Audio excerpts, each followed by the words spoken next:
Welcome back to another episode of Yachting Unplugged, where Rick and I bring you the best and the top news in the marine industry worldwide. And it seems to never end, Kim. And today we are back at Sunrise Harbor Marina. It's a Bradford Marine facility, what we call the East facility. And they have done an incredible job. Just look at how many yachts are in this marina now. I've never seen it so busy. I live here. I love this place. And now that I can actually live and work in one location, seeing all of the beautiful yachts here. A beautiful luxury. It and really is. to consider that we're in May and we've got this marina almost full, that's remarkable. I'm a little tired. I came back from Washington this week. It was a very successful trip. I joined the National Marine Manufacturers Association. The U.S. Super Yacht was there, IYBA, Marine Retailers Association of America. So many great people were there, from just the dealer level all the way to the manufacturers, Contender, Viking, Regulator, Tierra, the list goes on, and all the engine manufacturers were there. So everyone was there representing. What are you doing up there, Kim? This is interesting. I think our audience ought to be aware of why we were in D.C. this past week. I wasn't, you were. What's going on up there? What's the significance of this? The American Boating Congress basically has been happening for quite some time. Not sure how many years it's actually been going on. It was my first, as well as 24 other people showed up for the first time. There's probably about 300-400 people, if not more, there.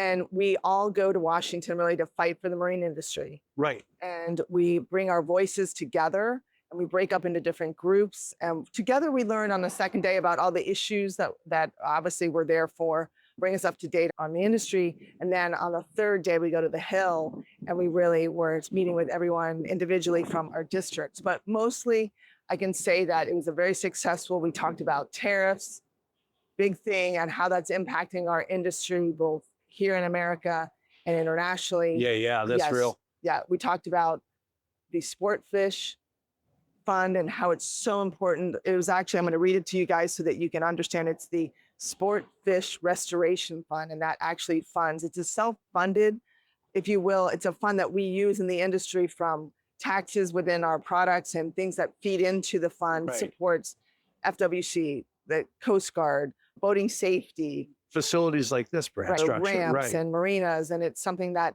we need to continue on. So it was really important that we took that voice and talked to them about how important it is that they all vote for it. Topics like the speed limit issue in the Atlantic Ocean, that trying to protect the right whales, that's also how things have been changed and affected on policy, right? No, absolutely. That was a big voice. I know a lot of the politicians had heard our voice.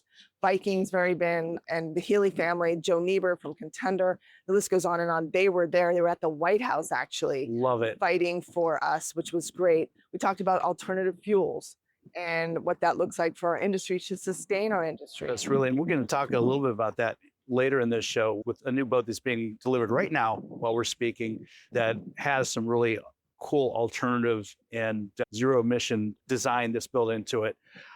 The maritime industry, close to a $500 billion economic impact. Yes. What does the recreational part of that look like? It looks about $230 billion in recreational in regards to the revenue that we bring in here in America, about 820,000 jobs. Wow. So $250 billion, that's a fun number to play with. Right. $250 billion is the recreational industry in the United States, which this is what we're all part of, right? Absolutely. This is how you and I make our income and how we've been able to grow in this world. And it's important that we have a voice up in DC. Right. Couldn't agree more. We talked about one thing that is up and coming is the U.S. flag versus international flag vessels, and how we can, very similar to the sales tax, say that a few times, sales tax cap of Governor Scott in his day. That was something that was passed, brought business back here, boats registered here in America, or in Florida, I should say, $18,000 cap. Love that. To everyone that was involved in that. I know I was one of them, but we need to bring foreign vessels back to America and really encourage them to register here and have crew and have the same luxuries that you have internationally here. So that's something. So we have issues with the Jones Act that has to be dealt with. That's I don't want to call it antiquated, that came into play for a good purpose to protect shipbuilding here in the United States and protect our economic interests. But our economic interest in the recreational space is a little different. And I think that's where we could look at potentially seeing modifications to that to help that happen. Yeah. Looking for positive things that come out of the American Boating Congress, but I do want to speak to everyone that did not attend. I know you're going to come next year. I intend Everyone to, yes. really, everyone needs to really help out. And Right. if you're complaining about what's going on, get to Washington and speak your voice. Have your voice heard. That's what it's all about. But thanks Participation again in our to government. the NMMA, the National Marine Manufacturers Association, all the manufacturers that were there, and everyone, thank you, all the sponsors. We couldn't have done it without you. Yeah, no, that was brilliant. I saw a lot of my friends from the USSA that were up there. Kudos to you guys. Good job. Yep. What's hot in the news right now? I tell you what, it's Bayesian. Oh, sailing at Bayesian. Bayesian that actually had the terrible tragedy in August of last year. Yes. That report finally hit the wire. Part of it did. That's the report that came out of the UK. And I have to kind of preface this, and there's a cautionary tale here. Nobody has seen the stricken vessel. It is still at the bottom of the ocean. The Italian government has not allowed anybody onto that site. So everything that's come out now has come from the last 8-9 months of evaluation of all of the reports, all of the interviews with crew and captain, adjacent vessels, weather, everything out here was built with a stability booklet. And what that basically says is, this is the operating principles of the yacht. And it tells you what kind of seas it's capable of navigating, what its limitations are. And sailing at Bayesian is no exception to that.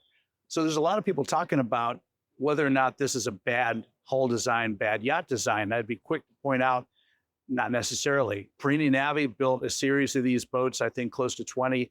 Alloy Yachts down in New Zealand also built the same design. I think they had 14 of these sailing yachts built. So there's a fleet of these boats, but Bayesian had one thing that was unique compared to all the rest of them. Yeah. She had the tallest stick in the fleet. Her mast was the world's tallest mast in aluminium for that type of a vessel.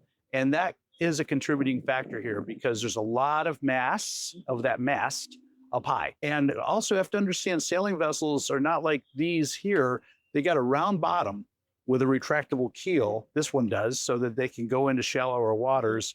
But when they're underway, that's where their stability is really found. That's where these boats' stability is found, when they're moving through the water. It's like riding a bike, if you will. Thank you. That's exactly what it is. When you're on your bike and you're moving, you're pretty stable.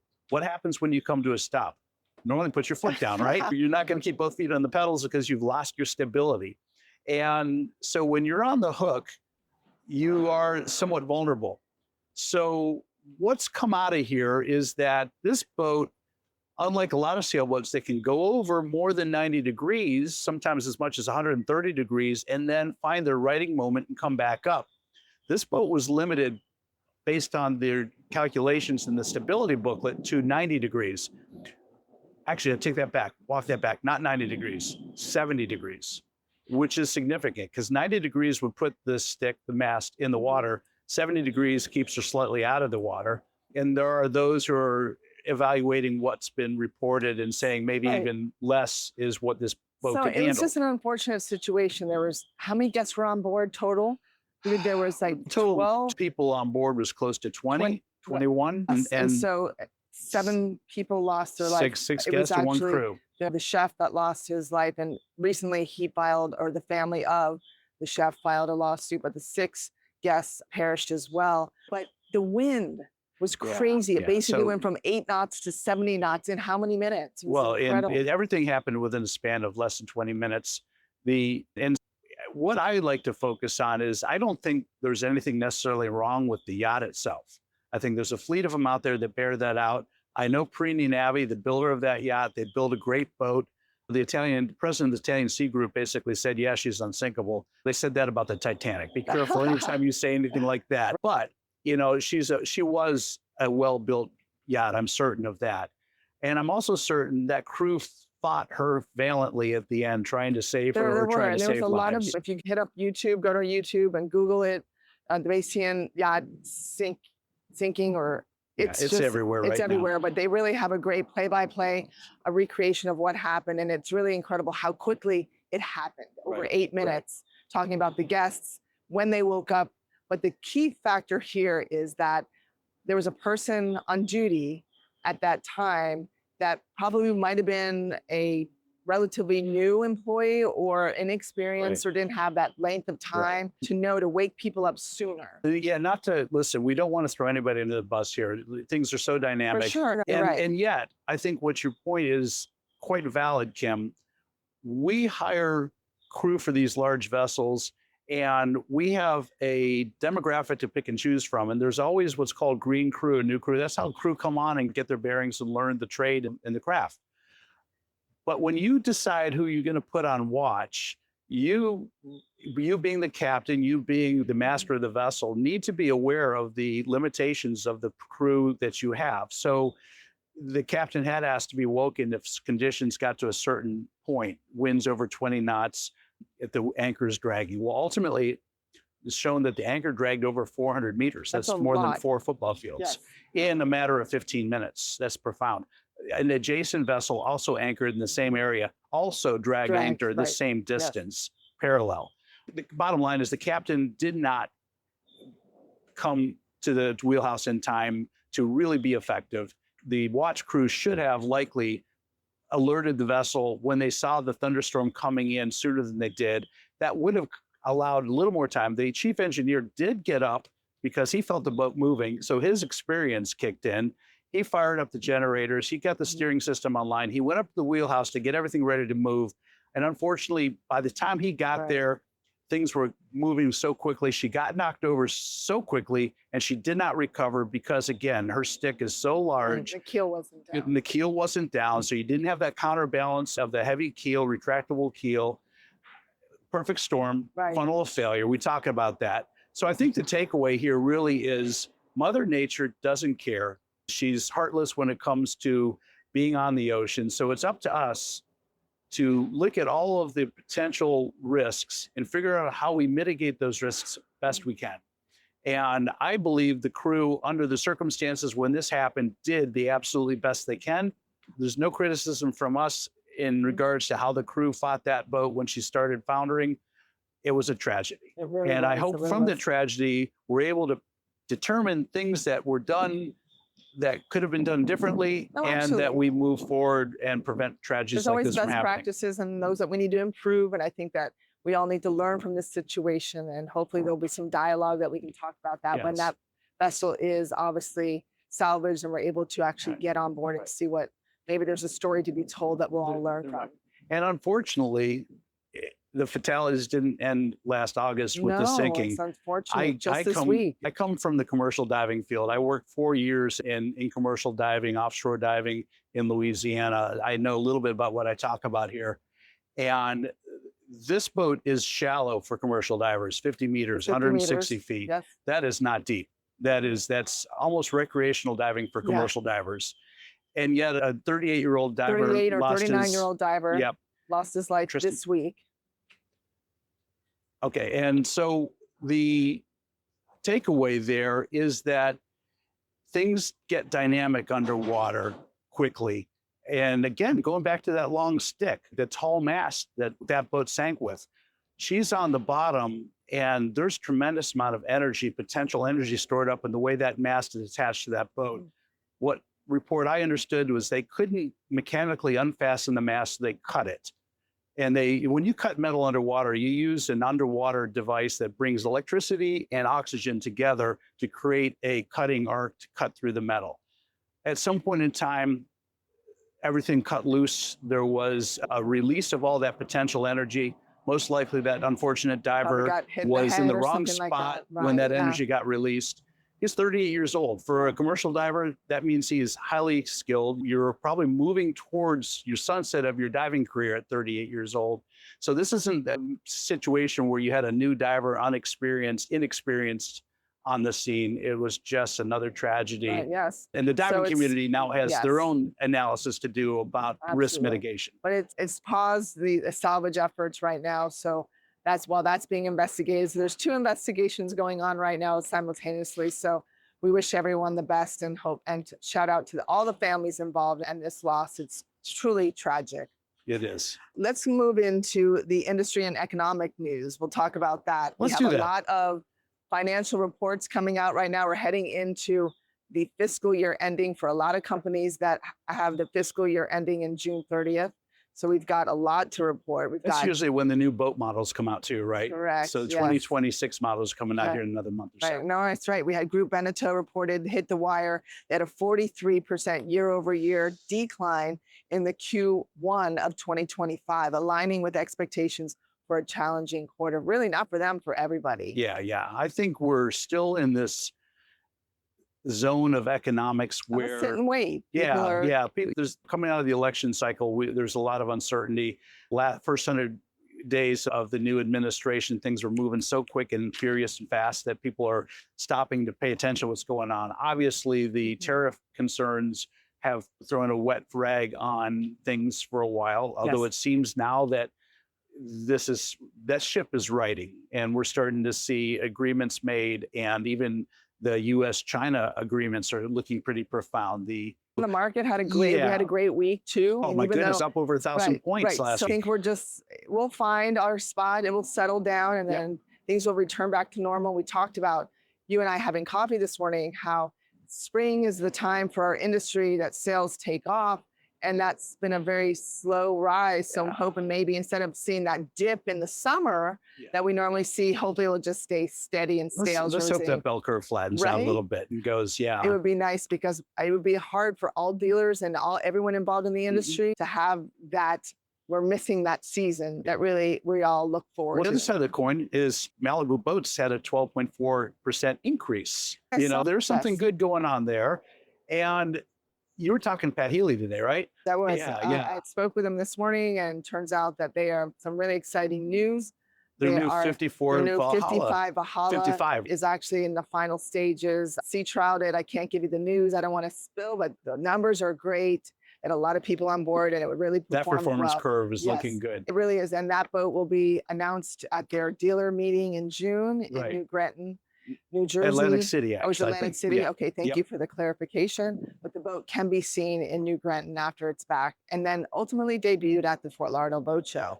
How I'm about excited to get on Yeah. that. So when you see new product being brought out, particularly something as profound as a 55-foot sport yacht, that tells you that there is a lot of optimism looking into the future as to what we've got to look forward to. And I temper the bad news with some good news and say, hey, look at this. Things are going to move in a good direction. I always do. And then they've had a great run biking, and now they 61 years, and then Valhalla comes out, and they've done 900 boats in 5 years, which is pretty crazy. Those numbers speak for themselves. All right, let's get back to the numbers. Yamaha announced only a 1.2 decrease in Q1 Which 2025. means they're flat. I think that's a win. That's a win. That's a In the win. market we're in, Absolutely. I think Absolutely. that's great. And again, Mastercraft, which has been my brother-in-law's a world-renowned and Hall of Fame water skier, Peter Fleck.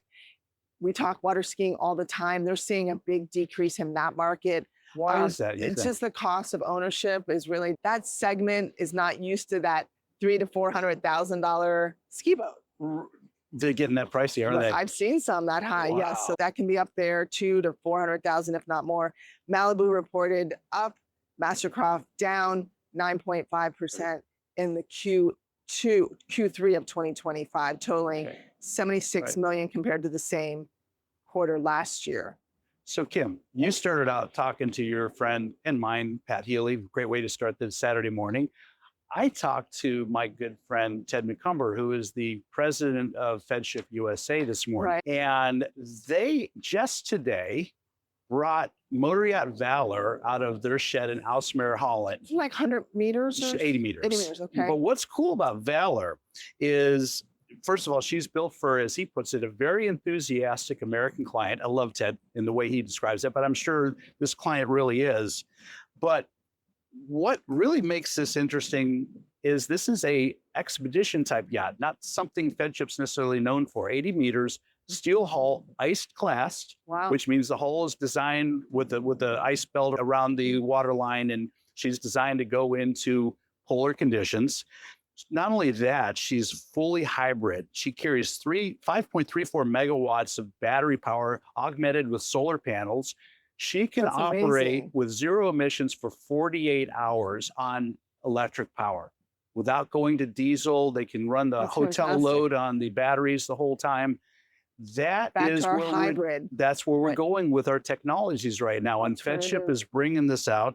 I just want to say, Yeah, bravo to you congratulations, guys. yes. And that's exactly what we talked about at the American Boating Congress. It would be great to see some of the major manufacturers, some of the mega yacht people there as well, to talk about what they're doing as well, because it really is truly innovative. It also highlights something else too that we really want to pay attention to and recognize, because I keep talking about building boats in America. I get the reasons why so many of these boats are built in Europe, typically Northern Europe. The American client represents anywhere from 64 to 75% of all of the yacht sales made in the large yacht market. So FedShip, it's about 65% of their clients are American. Damen, almost, according to Rose Damen, it's over 74%. Over 74% of their clients are American. So our American economy is lifting up the shipbuilding, yacht building economy in Europe, and we should just be proud and be aware of that. Let's be aware of that and thank them for everything they're doing. Yep. Hopefully we'll come to an agreement with the tariffs and we'll try to all coexist together. Absolutely. Because it's so important. If our people are speaking that they want maybe an international brand, then efforts need to be made that we work together to keep our industry strong. Agreed. All right, MarineMax, thank you for appointing Dale Hardison as general manager for your Pompano and Dania locations, bringing over 2 years experience from their Lake of the Ozarks store. I look forward to working with Dale. We do a lot of work with MarineMax locally. And Azimut Yachts is in my wheelhouse there. Yes. Andrea Antici has been named as general manager of the yacht division effective May 12th.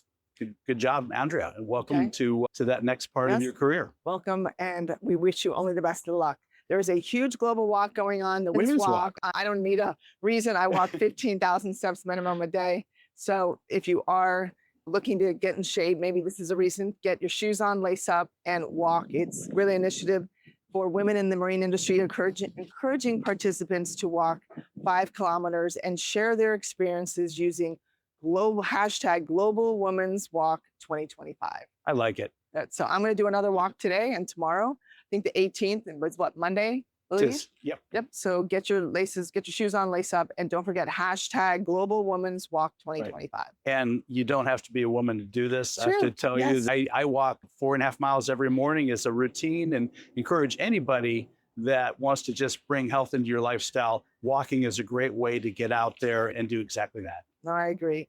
All right, let's talk about exciting stuff. New yachts that hit the market. Yeah, there's quite a few. Yes. Again, these are bigger yachts. Most of them coming out of Europe.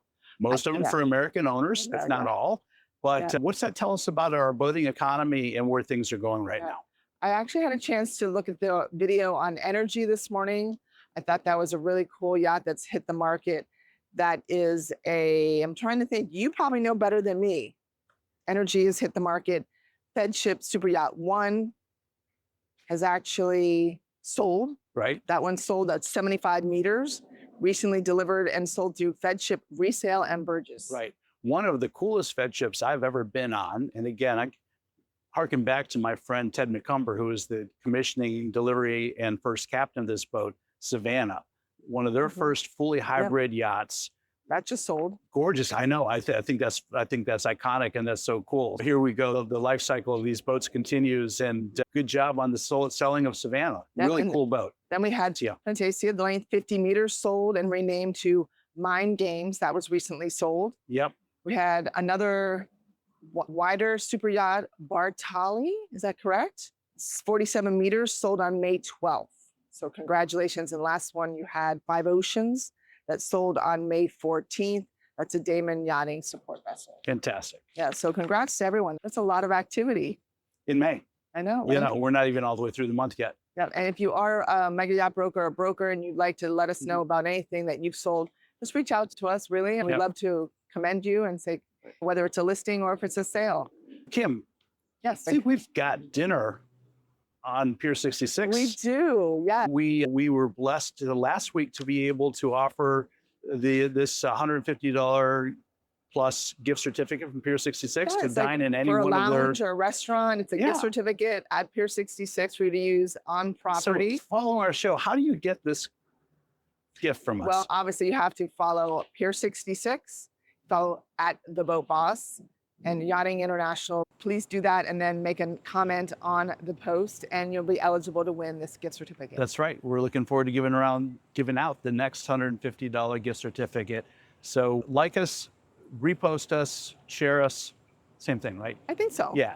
And leave a comment. And I'd love to be able to give you a $150 gift certificate at Pier 66. That resort's beautiful. You got to see it if you haven't seen it already. Yeah, so let's talk boat shows. What happens in the pond? Now we're across the pond, we're coming into boat show season. Let's talk about what's up and coming. I know they just wrapped up the Palma Yacht Show. I understand that was a pretty resounding success. Yes. It was well attended, and our network, Yachting International Radio, was the official podcast provider for that show. Good on that. But yeah, I think there's a show starting next week up in the UK. It's eluding me right now, I'm embarrassed to say, but It's okay. it's happening. We know. We all have moments. Yeah, we senior forgetfulness. moments. But Yeah, yeah, there's a lot of shows. We're coming into the boat show. Obviously, we've got summer coming, and then we roll right into boat show season. We have some news to report that IBEX has changed from September to December, which I was really shocked to see. But we'll see where that goes. not this year. No, It's 2027. 2027. So there might be time to maybe tweak that a little bit. Well, there's a lot of calendars and schedules that need to be Yes. adjusted for that. They're doing that because of hurricane season, I see. which is interesting because I grew up in the Tampa Bay area. That's where the show is. And in all the years I lived there, it was really rare to get a late season storm in the Tampa Bay area. They come out of the Gulf usually earlier. I'm not aware of that show ever being disrupted by a hurricane, but maybe it's an insurance issue or something along those lines, but they want to move it. And so we'll see what that looks like, because IBEX is closely aligned with Mets Trade. Mets Trade happens in the second week of November.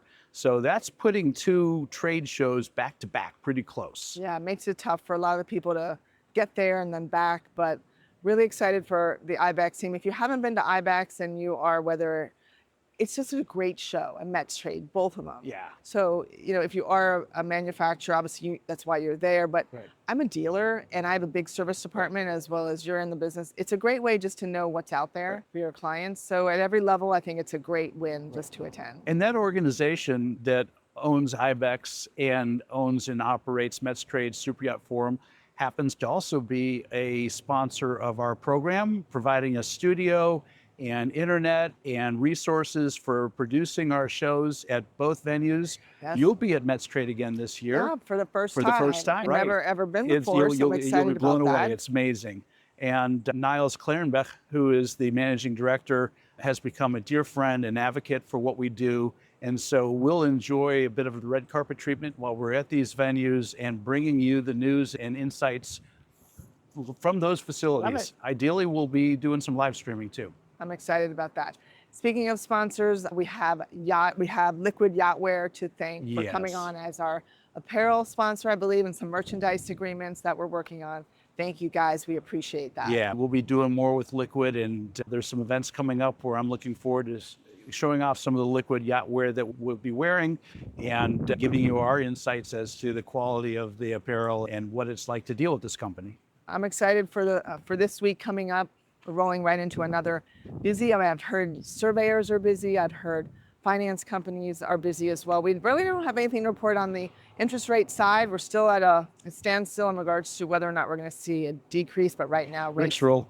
Rick's rule. Just sit back and wait and watch what happens. But you should not sit back and wait in regards to any purchases, because now's the time, like I said, and we've talked about before, it's a buyer's market. Yeah. And now's the time to really negotiate. And those rates are not coming down necessarily anytime soon. So there's no reason to pause and wait for a reduced interest rate. I think at 5.4% right now, that's not bad. You can work with that. No. And so this is good stuff. It's great stuff. One thing we did here at the American Boating Congress is that the average employee that's at the manufacturer level or in our industry, a tradesman, is aging at 44 years of age right now. So if you have a child or a relative or someone that you know, or you have an influence over some young people, really get them into the industry, because it's a great time for them to be welcomed. They get top dollar, they'll get training, and really, if college isn't right for them, then maybe there's ABYC. There's so many great tons of vocational organizations, opportunities MMI, for sure. so many great opportunities. So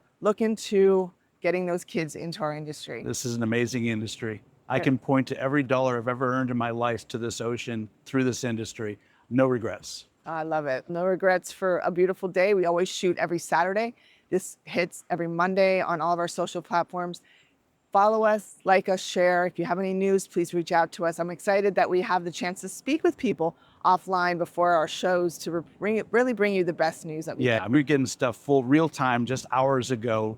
So we try to be as relevant as we possibly can. Yeah. Thank you, Rick. It's great seeing you. Kim, like always. Thanks to Sunrise Harbor, Bradford Marine, and Pier 66 again for being the most gracious hosts and sponsors. Fantastic. Look forward to a great week. Yes, and whether absolutely. you live, work, or play on the water, don't forget to always get on the water, because whether it's the blue mind approach that you get, that peace of mind, or it's your career, whether you live on it, own it, just get on the water. Yeah, so thank you. All right, guys. Have a great week, and always remember to post-Palma. Take care. See you next week. The next session. I'm not addressed.